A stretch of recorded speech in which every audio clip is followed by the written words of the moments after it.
Hello बच्चों, मैं हूं आपका गुरु सर। आज मैं आपके लिए लेके आया हूं अध्याय 14 जिसका नाम है गणितीय कथनों की जांच। इस अध्याय में आपको 1 नंबर का और 3 नंबर का क्वेश्चन देखने को मिलता है। और बहुत सारे स्कूलों में तो इस अध्याय को इतना सीरियसली नहीं लिया जाता है, लेकिन उन बच्चों के लिए जिनको पूरा पूरा मार्क्स करना है उसके लिए हर एक अध्याय हर एक नंबर बहुत वैल्यूबल रहता है।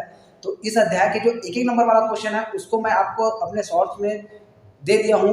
वहां पर से जाकर आप इस अध्याय के 1-1 नंबर वाले क्वेश्चन को आप अच्छे से पढ़ लीजिएगा।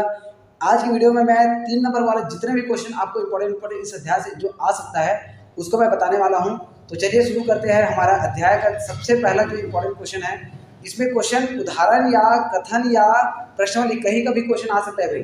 तो हम इंपॉर्टेंट क्वेश्चन जो हमको प्रश्न में नहीं मिला है और न ही उदाहरण में हमको मिला है कथन के रूप में, जो है एक विषम संख्या और एक सम संख्या का जोड़ हमेशा विषम संख्या होती है, इसको हमको सिद्ध करना है। जैसे पिछले वाले अध्याय हमने 11 या 12 में पढ़ा था कि प्रमेय मिलता था, उसको हम सिद्ध करते थे। इसमें प्रमेय ना देके हमको कथन दिया गया है, उसको हमको सिद्ध करना है।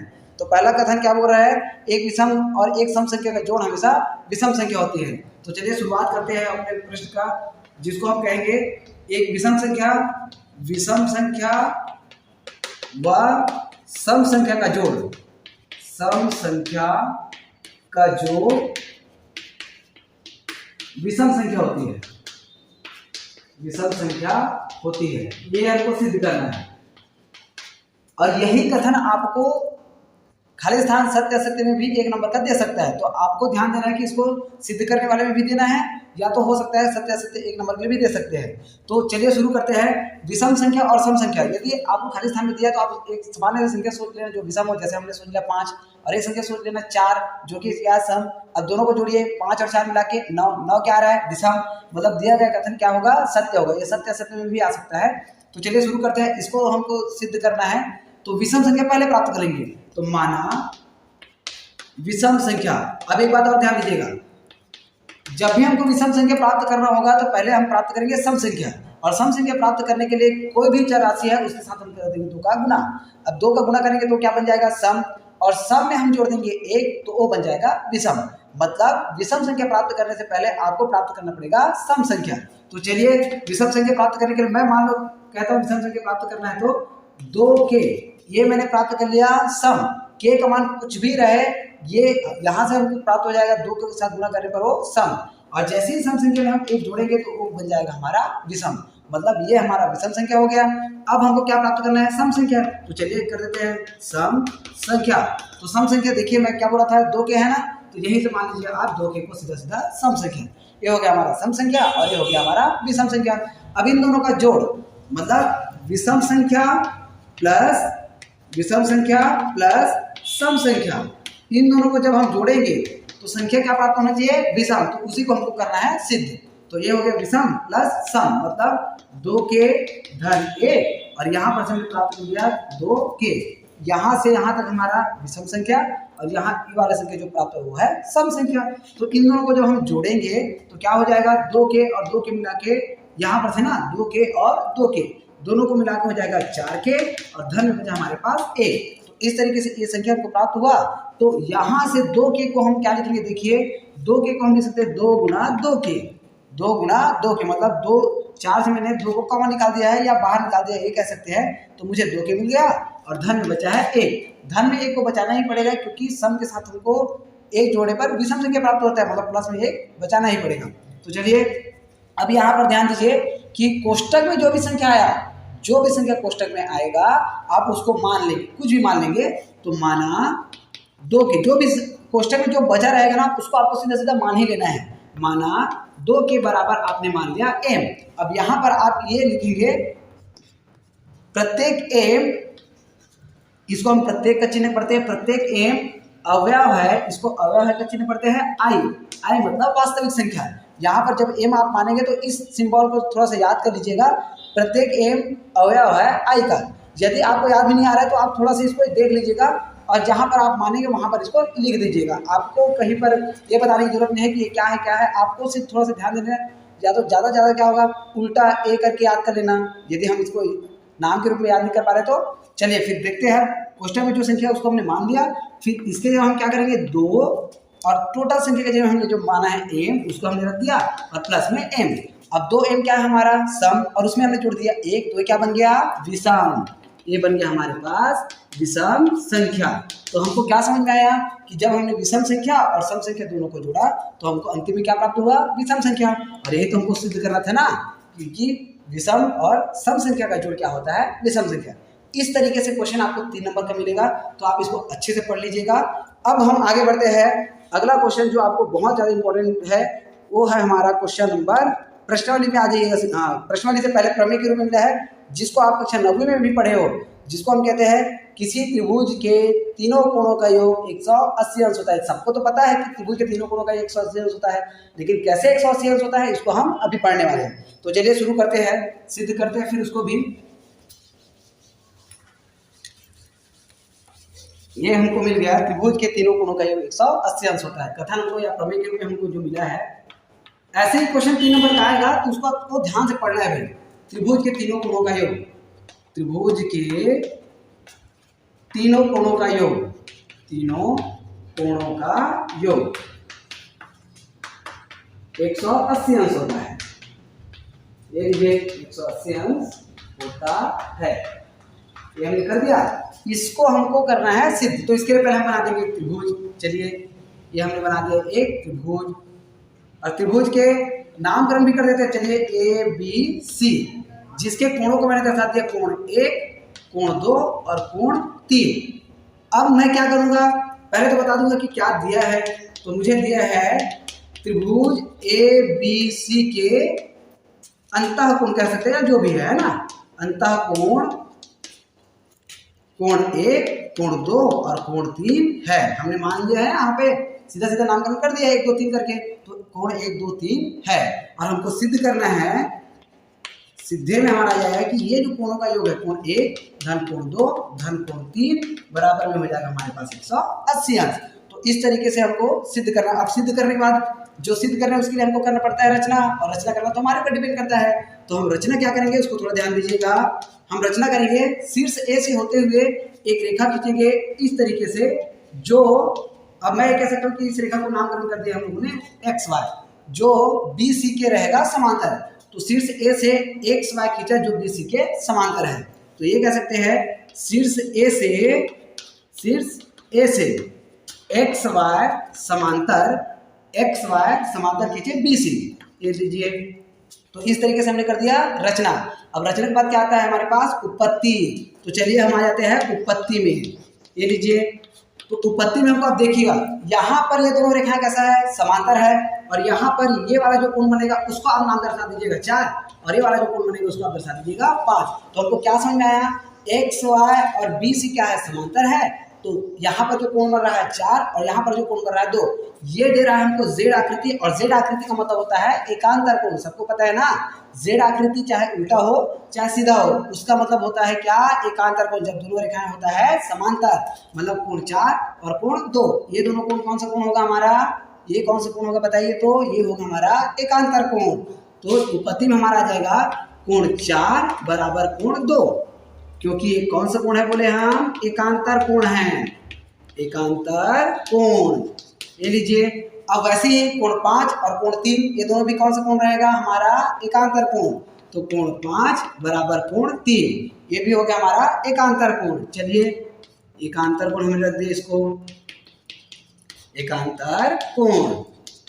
एक काम करिए, इसको दे दीजिएगा समीकरण नंबर 1, इसको दे दीजिएगा समीकरण नंबर 1 और इसको दे दीजिएगा समीकरण नंबर 2। फिर आप करना 1 और 2 का योगफल। या तो आप एक काम करिए, चूंकि आपको दिखाई दे रहा है यहाँ से यहाँ तक, कई तरीके इसको बनाने का। तो हम देखते हैं कि यहाँ से यहाँ तक कौन सा कोण है। देखिए तो यहाँ से यहाँ तक जो बनता है सीधा सीधा सरल रेखा के रूप में, और सरल रेखा का मतलब होता है 180 अंश। मतलब ये टोटल हमको सरल रेखा दे रहा है, मतलब रैखिक युग्म बन रहा है ना, और रैखिक युग्म मान होता है 180 अंश। तो क्या करेंगे हम, चूंकि कोण 4 धन कोण 1 धन कोण 5 बराबर में 180 अंश।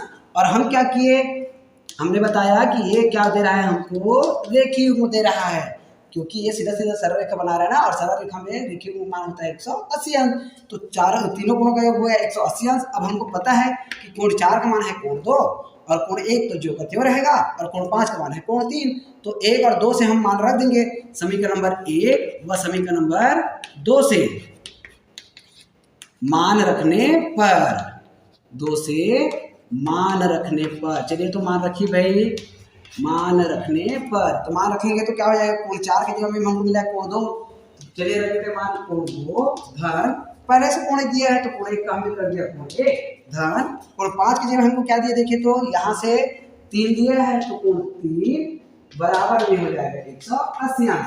अब इसी को हमको जमा के लिख देना है, तो चलिए जमा के लिख दिए, कोण 1 धन कोण 2 धन कोण 3 बराबर में 180 अंश। अब देखिए कुछ मिला क्या, जो सिद्ध करना है वही तो मिल गया ना, तो इस तरीके से हमने इसको क्या कर दिया, सिद्ध कर दिया।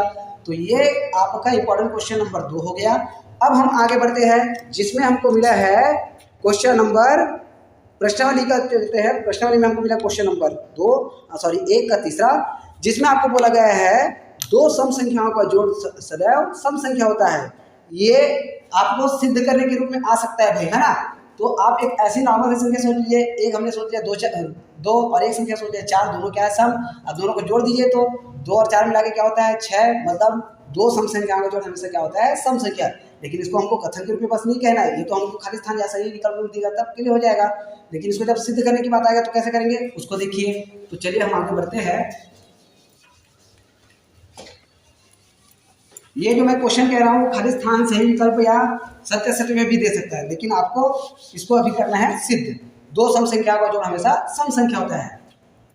तो ये आ जाएगा हमारे पास प्रश्न के रूप में, सम संख्याओं का जोड़, दो सम संख्याओं का योग या जोड़, सम संख्याओं का योग या जोड़ के रूप में आ जाएगा, है ना। योग सम होता है, सम होता है, इसको हमको करना है सिद्ध। तो सिंपल से बात है, दो सम संख्या बोले मतलब हमको दो सम संख्या मानना पड़ेगा। तो माना पहली सम संख्या, पहली सम संख्या, तो मैं बोला था ना सम संख्या के लिए हम कोई भी चार राशि उसके साथ 2 का गुणा कर देंगे। तो चलिए गुणा कर दीजिए 2 की, और दूसरी सम संख्या, दूसरी सम संख्या इसको हम मान लेंगे 2 के धन 2 कह सकते हैं, या आप चाहो तो इसको अलग कुछ भी मान सकते हैं, 2p मान लेना। ये आप पर डिपेंड करता है ना, हमको सम संख्या चाहिए तो पहली सम संख्या 2 के और दूसरी सम संख्या 2p। आप और 2 के मान सकते हो, कोई दिक्कत नहीं है। तो आप अपने हिसाब से जैसे चाहो मान सकते हो। दोनों का योग, पहली सम संख्या, पहली सम संख्या धन दूसरी सम संख्या, दूसरी सम संख्या। अब दोनों को जब हम जोड़ेंगे मतलब 2 के धन 2p, अब दोनों में कॉमन क्या है तो दोनों से निकाले कॉमन 2, अब बच जाएगा हमारे पास k धन p। अब मैं बोला था कोष्ठक के अंदर में जो संख्या उसको हमको सीधा सीधा मान लेना है। तो हम क्या करेंगे, k धन p बराबर हमने मान लिया m, जहां पर m प्रत्येक m अवयव है किसका, i का। ये आप सिंबल याद रख लीजिएगा, जहां पर भी मानेंगे वहां पर इसको लिख दीजिएगा। तो चलिए ये हो गया 2, और कोष्ठक में टोटल क्या मिला था k धन p, तो इसके जो हमने लिख दिया m, इसके लिए हमने माना है ना m। अब ये 2m चाहे कुछ भी रहे, हमको ये मिल गया क्या, सम संख्या के रूप में, जो कि क्या है ये सम संख्या, और यही तो हमको करना था ना सिद्ध। तो इस तरीके से आप इस संख्या को भी, इस क्वेश्चन को भी हल कर सकते हो। तो चलिए अब हम आगे बढ़ते हैं। अब आ जाते हैं हम क्वेश्चन नंबर, जिसमें हमको मिला है विषम संख्या का वर्ग विषम संख्या होता है। इस साल इसका बहुत ज्यादा चांस है आने का। विषम संख्या का वर्ग विषम होता है, तो उसके लिए पहले हमको विषम संख्या मानना पड़ेगा, और विषम संख्या कैसे मानते हैं तो आपको पता हो चल गया है। तो चलिए अब हम बना रहे हैं किसको, विषम संख्या का योग, सॉरी वर्ग, विषम संख्या का वर्ग विषम होता है, विषम होता है। तो एक ऐसी एक नॉर्मल संख्या सोचिए जो विषम हो। सोचिए तो क्या सोचे आपने सोचा 5, चलिए ठीक है 5 का वर्ग करके देखिए। तो 5 का वर्ग मतलब 5 गुना 5, 5 पंचे 25, वो भी क्या है विषम है। एक छोटी सी संख्या सोचिए 3 का वर्ग करिए तो 3 तिया 9, मतलब विषम का वर्ग विषम हो रहा है ना। तो उसको हमको बोलना नहीं है, उसको हमको क्या करना है, सिद्ध करना है। तो चलिए हम सिद्ध करते हैं। तो इसके लिए हमको पहले मानना पड़ेगा विषम संख्या। माना विषम संख्या, हमने विषम संख्या को माना, क्या मानते हैं भाई 2 के धन 1, लेकिन अब हमको क्या था विषम का वर्ग। तो विषम संख्या का वर्ग, वर्ग मतलब उससे घात में आ जाएगा 2। तो 2 के धन a पूरे का वर्ग। अब ये हमको फार्मूला के जैसे लग रहा है क्या, a धन b पूरे का वर्ग, तो उसका मान होता है a का वर्ग धन 2, a के जगह में है 2 के धन सॉरी इंटू में b, 2ab। अब b कह रहा हूं तो a क्यों लिख रहे हैं ऐसा मत समझना, a धन b इसको हम फार्मूला के रूप में सोच रहे हैं और लिख रहे हैं सीधा सीधा अंकों को, धन b का वर्ग मतलब 1 का वर्ग। अब आगे बढ़ते हैं, 2 के पूरे का वर्ग है मतलब 2 का भी वर्ग और k का भी वर्ग, तो 2 का वर्ग हो जाएगा 4 और k का वर्ग मतलब k का वर्ग, धन 2 दूनी 4 और 4 एकम 4, तो ये हो जाएगा 4k धन 1 का वर्ग हो जाएगा 1। अब इन दोनों में देखते हैं कॉमन क्या दिखाई दे रहा है हमको, दोनों में कॉमन दिखाई दे रहा है 4k। आप चाहो तो एक काम करिएगा, सम बनाना है और सम से प्राप्त करना है विषम, तो इसमें से 4 के बल्कि बाहर निकलेगा, लेकिन आप सिर्फ 2 को बस बाहर निकालना, 2 को बस बाहर निकालेंगे तो क्या बन जाएगा, वो अंदर में जो रहेगा पूरी को तो हमको मान लेना है, तो क्या करना सिर्फ 2 को बाहर निकालना, किसी एक्स्ट्रा को बाहर मत निकालना, सिर्फ निकाल देना 2 को बाहर। अब कोष्टक के अंदर में कौन बचा, 2k के वर्ग से बचा है 2k का वर्ग और यहाँ पर से बचा है 2k। आपको सम बनाने के लिए सिर्फ 2 चाहिए, तो आप बाकी सब जो कॉमन कर रहे हैं उसको भी छोड़ देना, कोई दिक्कत नहीं होगा, और प्लस में कर देंगे 1। अब यहाँ पर मैं बोला था जहाँ पे एक संख्या कोष्टक में है पूरे संख्याओं को हमको मान लेना है, तो चलिए मान लीजिए, माना 2k का वर्ग धन 2k बराबर में हमने मान लिया m, जहां पर प्रत्येक m अवयव है किसका, i का, इसको हमको लिखना ही है। तो चलिए हम आगे बढ़ते हैं, ये हो गया 2 और इस टोटल के जब हमने माना है जब m, तो इसका मान हो जाएगा m प्लस 1। क्या समझ में आया, इस संख्या को हम पहले भी कुछ पढ़े थे क्या, ये क्या है हमारा सम और ये प्लस में ये तो हो गया विषम, मतलब टोटल हमको क्या मिल गया, विषम संख्या। इस तरीके से हमने सिद्ध कर दिया कि विषम संख्या का वर्ग क्या होता है, विषम ही होता है। अब आगे बढ़ते हैं, अब हम आ जाते हैं कहाँ पे, प्रश्नावली में। प्रश्नावली में हमको मिला है प्रश्नावली 2 का क्वेश्चन नंबर 5, जिसमें बोला गया है सिद्ध करें कि 4m धन 9 एक विषम संख्या विषम पूर्णांक है जहाँ m एक पूर्णांक है। तो चलिए अब उसको सिद्ध करते हैं। ये जितने भी मैं क्वेश्चन बता रहा हूँ पूरा का पूरा क्वेश्चन आपका 3 नंबर के लायक वाला क्वेश्चन है।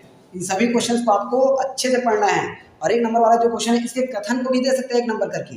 विषम संख्या का वर्ग विषम होता है, सत्य है असत्य, तो हमने अभी सिद्ध भी कर दिया, तो वहाँ पे क्या आ जाएगा सत्य। इस तरीके से मतलब विषम संख्या का वर्ग करके आपको सत्य असत्य सही विकल्प या खाली स्थान भी दे सकता है। तो फिलहाल मैं इन सब चीज़ों को आपको शॉर्ट में बता दूंगा, कोई दिक्कत नहीं है। तो मैं अभी सिद्ध करता हूँ। सिद्ध करें कि 4m धन 9 एक विषम पूर्णांक है। सिद्ध कीजिए कि मतलब सिद्धे में हमारा आ जाएगा 4m धन 9 बराबर विषम पूर्णांक, विषम पूर्णांक। चलिए इसको सिद्ध करके देखते हैं। तो सिद्ध कैसे करना है, हमको ले लेना पहले संख्या 4m धन 9। अब इसको हम कैसे लिखेंगे, देखिए 4m धन 9 को हम लिखते हैं 4m धन 8 धन 1। 9 को हम 8 धन 1 के रूप में लिख सकते हैं। प्लस 1 की जरूरत क्यों पड़ रहा है, क्योंकि हमको विषम बनाने के लिए कोई विषम संख्या में जोड़ना पड़ता है 1, तो मैंने प्लस 1 के रूप में बाहर निकाल दिया। अब इन दोनों को मैं देखता हूं तो दोनों में कॉमन क्या निकालना है हमको, सिर्फ 2, क्योंकि सम बनाने के लिए क्या चाहिए होता है 2, बल्कि बड़ी संख्या बाहर निकले लेकिन हमको सिर्फ लेना है 2 को। अब यहाँ पर क्या बचा बताइए, तो 4m से निकला है 2, तो यहाँ पर बच जाएगा 2m धन, अब 8 से निकला है 2 तो क्या बच जाएगा 4। अब बहुत से बच्चों का क्या चल रहा है, 8 से निकला 2 तो क्या बचा होगा 6, तो ऐसा नहीं होता है। मैं बोला था कि 2 जो निकलता है कॉमन के रूप में वो गुणा के रूप में निकलता है, मतलब इस संख्या को हमको घटाना नहीं होता है, इसको हमको क्या करना पड़ता है, भाग करना पड़ता है और प्लस में बच जाएगा a। फिर हमने बोला था जो क्वेश्चन में रहेगा उसको पूरा मान लेना है, तो माना 2m धन 4 बराबर में k। अब ध्यान दीजिए यहाँ पर m पहले से अभी तक जितने भी मान रहे थे m मान रहे थे ना, लेकिन यहाँ पर पहले से हमको m मिल गया है तो हम कुछ अलग मानेंगे। k मान लीजिए या तो a मान लीजिए या तो p मान लीजिए, जैसा आपको अच्छा लगे आप उस तरीके से, लेकिन यहाँ पर m दिया तो m ही मत मान लीजिएगा, है ना। तो बराबर में k, जहाँ पर k प्रत्येक के अवयव है किसका, i का कह देंगे। फिर चलिए मानने हैं वहाँ पर मान दीजिए 2 का 2 रहा और इस टोटल के हमने मान लिया है k, प्लस में हो गया 1 और 2k प्लस 1 ये हो गया सम, प्लस में 1 तो क्या हो गया विषम। मतलब हमको क्या प्राप्त हो गया, विषम, जिसको हम कहेंगे विषम पूर्णांक। इस तरीके से हमने इस क्वेश्चन को भी हल कर दिया, इसको भी हमने कर दिया, सिद्ध कर दिया। तो ऐसे आपको और क्वेश्चन देखो, अंकों को बदल के दे सकते हैं भाई, 4m धन 13 दे सकते हैं, लेकिन आपको उससे घबराने की जरूरत नहीं है। जैसे हमने इसमें प्रोसेस लगाया है सेम टू सेम, अंक बदलेगा लेकिन प्रोसेस सेम रहेगा। तो इस तरीके से आप इस क्वेश्चन को भी अच्छे से हल कर लीजिएगा। अब हम बढ़ते हैं आगे, जिसमें हमको मिला है सीधा सीधा प्रश्नावली 3 के क्वेश्चन, जिसमें आपको मैं इंपॉर्टेंट क्वेश्चन को बताने वाला हूँ। तो आते हैं प्रश्नावली 3 में। प्रश्नावली 3 का क्वेश्चन नंबर मैं आपको बताने वाला हूँ, क्वेश्चन नंबर 3, जिसमें बोला गया है सिद्ध करिए कि किन्हीं 3 क्रमागत सम संख्याओं का योग सदैव 6 का गुणज होता है। 3 क्रमागत सम संख्या को लेना है और देखना है कि वो 6 का गुणज होता है कि नहीं। तो यह क्वेश्चन नंबर 3 प्रश्नावली 3 का। तो ये हमको 3 क्रमागत सम संख्याओं का योग हमको सिद्ध करना है। सिद्धि में हमारा रहेगा 3 क्रमागत सम संख्याओं का योग, 3 क्रमागत सम संख्याओं का योग, सम संख्याओं का योग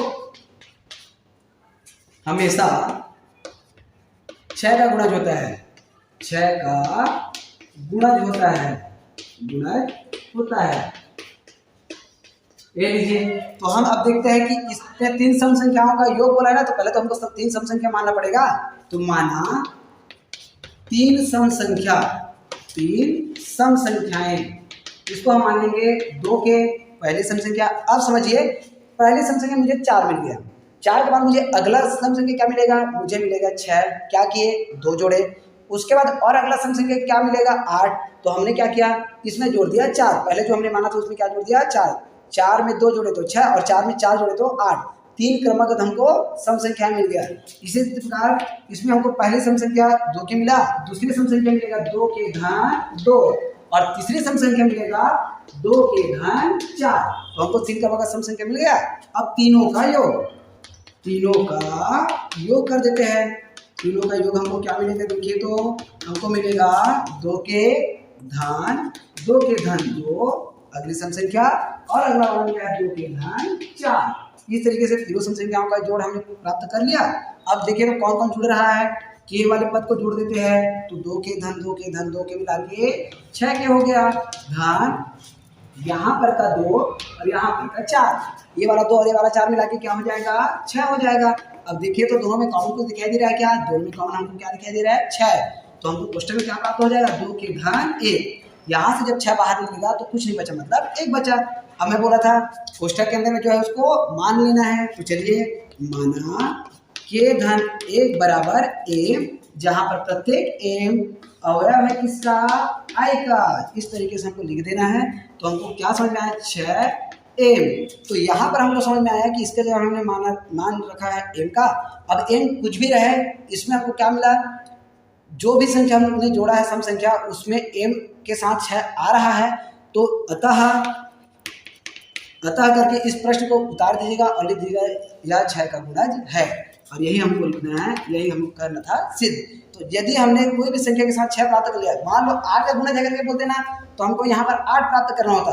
10 का गुणज है करके बोलते ना, तो हमको यहाँ पर 10 प्राप्त करना होता। मतलब जिसका गुणज है करके बोला जा रहा है वही संख्या यदि हमने प्राप्त कर लिया और उसके साथ कोई भी संख्या रहे, हमको उससे कोई मतलब नहीं रहेगा। क्योंकि ये यदि 12 भी आता है तो 12 छक्के 72 हो जाएगा, जो 6 का गुणज है। तो इस तरीके से हमको 6 प्राप्त करना होगा, मतलब जो संख्या इसका गुणज रहेगा वो संख्या हमको सामने में लाना है। तो इस तरीके से हमने इस क्वेश्चन को बना दिया। अब हम आगे बढ़ते हैं क्वेश्चन नंबर 4 में। इसी के प्रश्न में क्वेश्चन नंबर 4, जिसमें हमको मिला है, इसमें हमको मिला है सिद्ध करें कि 2n धन 3 पूरे का वर्ग ऋण 2n ऋण 3 का एक गुणनखंड 8 है। इसमें हमको मिलना था 6, इसमें हमको क्या मिलना है, 8, जो भी मैं आपको उदाहरण दे रहा था।